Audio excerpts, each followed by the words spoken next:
Hello, Besh. Paano pong gagawin natin for today's video? Today we're gonna go around this place riding on ATVs. Yes. So it's called unityride. Unityride. Sponsored by UCM, #1 dealer of ATVs in the Philippines. Yes. So what do we expect?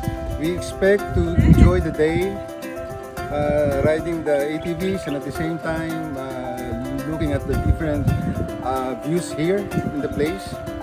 So each of us has his own ATV. Yes. So no back ride. So hopefully everyone will enjoy because everyone will drive his own ATV. Yeah. This is really nice. Yay! And we are excited. We're quite Yay! excited to start For the thrill. for the day. So let's go. Thanks, Pa. Go. Let's go. Ma. Si Mama ready na. Woo!